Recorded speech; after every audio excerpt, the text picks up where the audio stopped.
At 40 and still single, that comment might make you feel as if you're past your prime, like an item that's past its expiration date. During a family gathering in our lush backyard, my sister Emma made a grand declaration. "My husband is rich, handsome, and a genius," she announced proudly. The assembled relatives and friends murmured among themselves, casting confused glances in our direction. It was understandable. After all, Emma and I were the only siblings, having grown up together in this very house. Throughout our childhood and well into adulthood, I found myself constantly bending to Emma's will. Family members often reminded me to endure her whims, because I was the older sister. But that day, something within me snapped. I could no longer hold back the feelings I harbored towards Emma. The years of silently enduring her overbearing nature were about to end.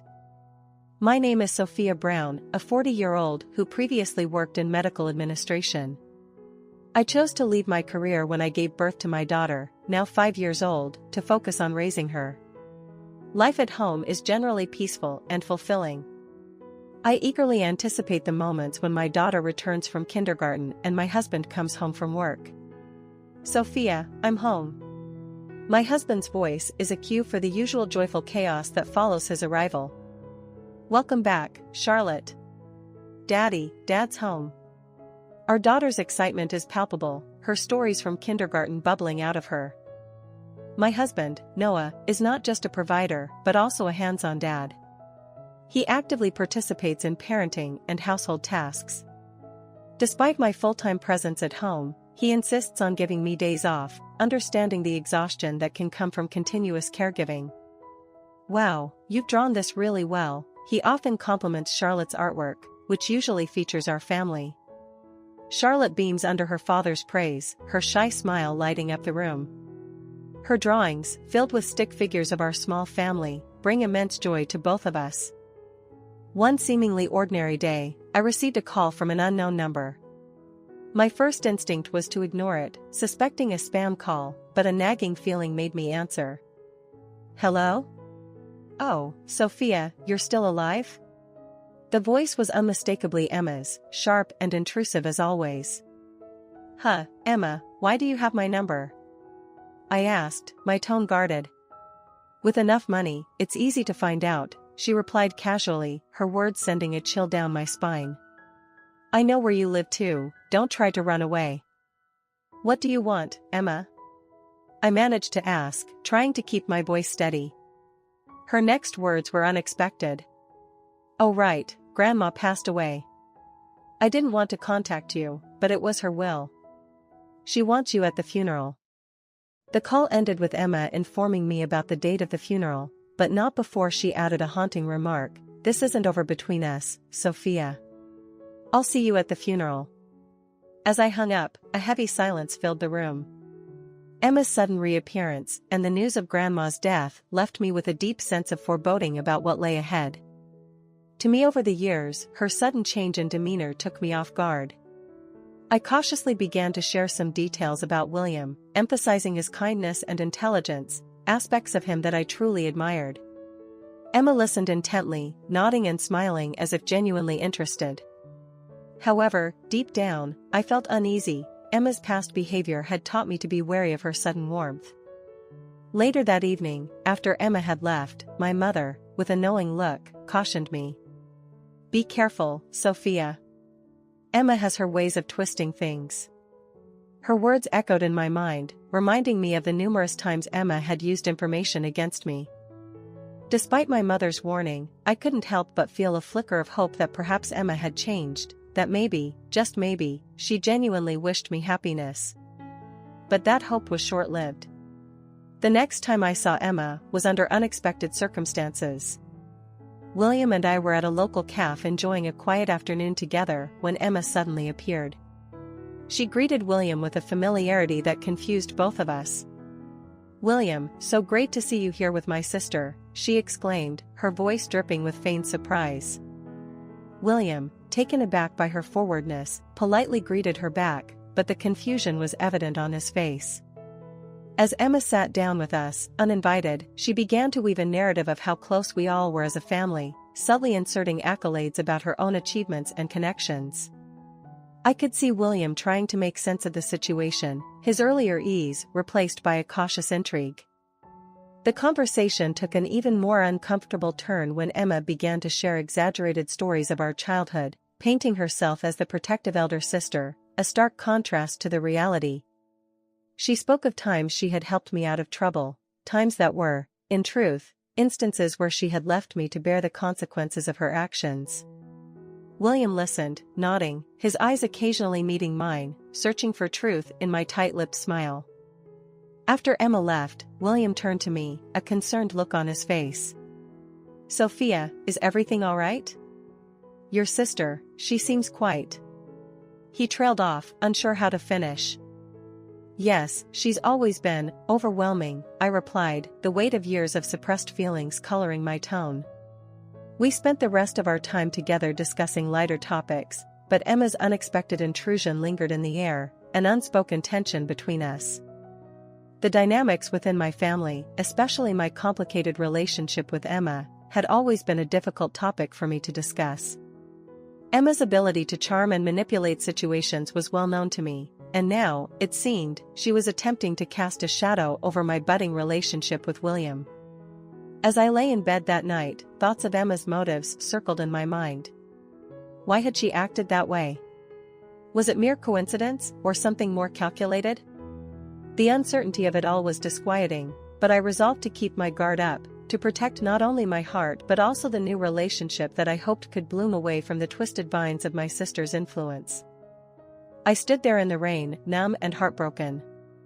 Emma's confession echoed in my ears, a cruel reminder of the sister she truly was. "Why would you do this to me, Emma?" I managed to choke out between sobs. But she only laughed, a sound that sent shivers down my spine. "I told you, Sophia. What's yours is mine. It's just how things are between us. Didn't you learn that growing up?" Her tone was nonchalant, as if she hadn't just shattered my life into pieces. I hung up, the weight of her betrayal crushing me. I couldn't comprehend how she could be so ruthless, so devoid of empathy. All these years, I had hoped that our relationship could improve, that the distance and time apart might have changed her. But this act showed me that Emma was still the same selfish, manipulative person she had always been. I didn't go back inside. Instead, I sat on the park bench, letting the rain mix with my tears, feeling utterly alone. How could I have been so blind?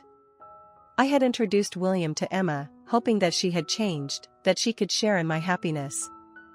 Instead, she had used it as an opportunity to take what was mine. Over the next few days, I stayed away from everyone. I ignored calls from my parents and mutual friends who had heard about the engagement but not about its tragic end. I needed time to gather my thoughts, to decide how to move forward from this devastating betrayal. When I finally felt strong enough, I called my mother. She was gentle, her voice full of regret and sorrow for what had happened. "I'm so sorry, Sophia. I should have seen this coming." "We all should have," she confessed. "But how could we?" I replied, my voice hollow. "We wanted to believe she had changed, that she could be happy for me."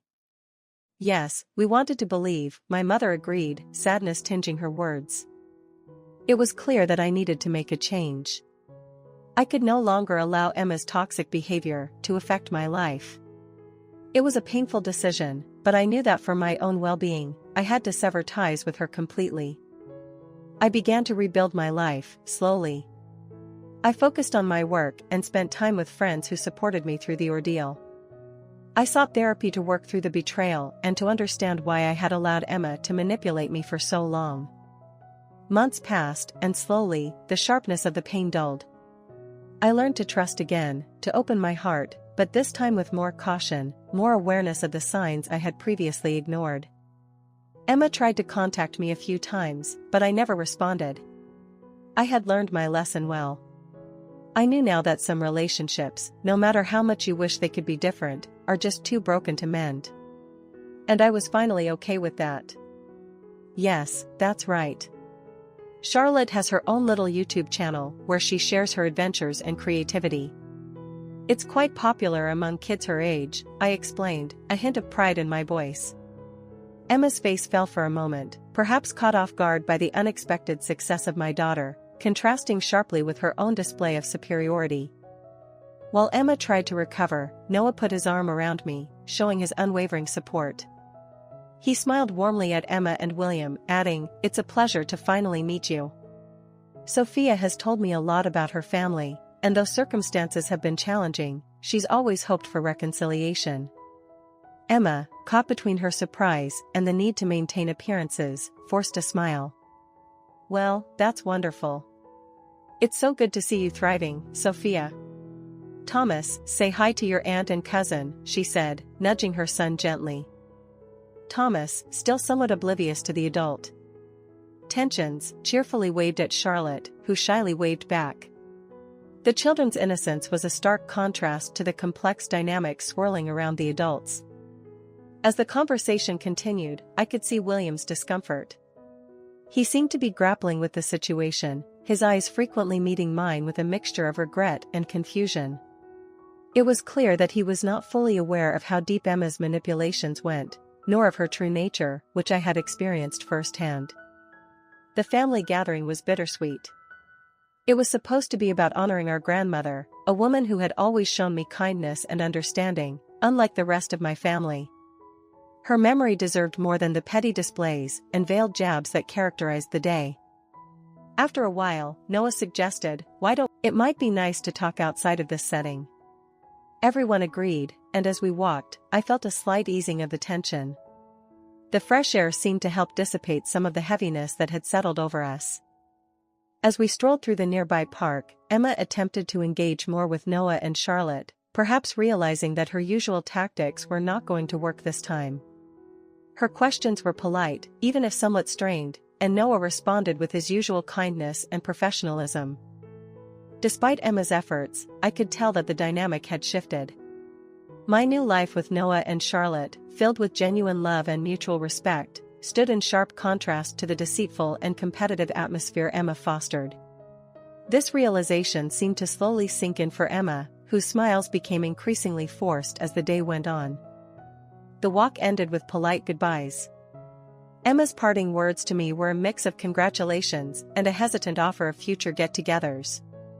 I responded diplomatically, knowing that while forgiveness was possible, forgetting was not. The scars from our past were too deep, and I had learned the hard way that protecting my peace was paramount. As Noah, Charlotte, and I walked back to our car, I felt a sense of closure. The day had reaffirmed my decisions, and the new path I had chosen, a path filled with support, love, and respect, far removed from the toxic ties of my past, would just fuel Emma's narrative and draw more attention to her deceptive tactics. I decided to take a different approach. Rather than engage directly on social media, I chose to protect Charlotte's privacy and our family's peace by discussing the situation with Noah. "Noah, Emma is using Charlotte's image to boost her own popularity. It's manipulative and misleading," I explained as we sat down in our living room that evening. Noah, ever the calm and rational one, nodded in agreement. "We'll handle this carefully. Let's consult with a lawyer about our options to ensure Charlotte's privacy isn't violated like this again." The following week, we met with a legal advisor who specialized in digital rights and privacy. He suggested sending a formal cease and desist letter to Emma, emphasizing that any unauthorized use of Charlotte's image, especially misleading ones, would result in legal action. Feeling more empowered, we drafted the letter, which was firm yet professional. It detailed the specific actions Emma had taken, the potential harm to Charlotte's well-being, and the legal consequences should she fail to comply. Sending the letter felt like a solid step towards reclaiming control over the situation. Rather than sinking to Emma's level of public disputes and emotional reactions, we were handling things legally and ethically. In the days that followed, the tension around the issue began to ease slightly. Emma removed the post and, much to my relief, refrained from making further public comments or posts about Charlotte. It seemed that the legal warning had made an impact. During this time, I focused on reinforcing positive experiences for Charlotte, ensuring she felt safe and loved, not just as a child in the spotlight but as our daughter. We spent a lot of quality family time together, and I worked closely with Charlotte on her channel to ensure it remained a fun and safe expression of her creativity.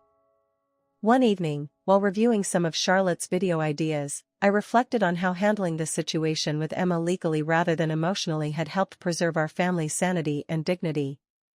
It reinforced my belief in taking the higher road and protecting our boundaries firmly but fairly.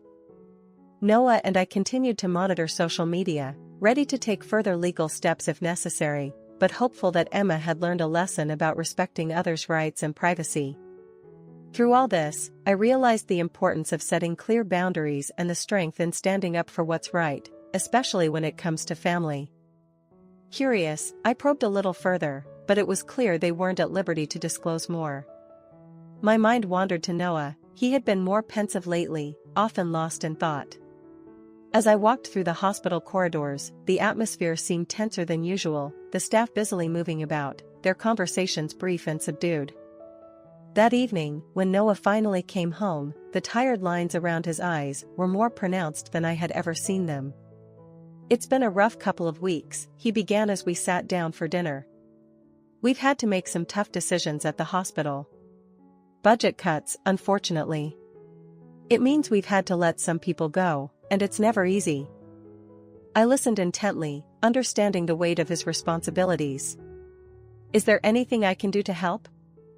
I asked, wanting to provide some comfort. He shook his head, managing a small smile.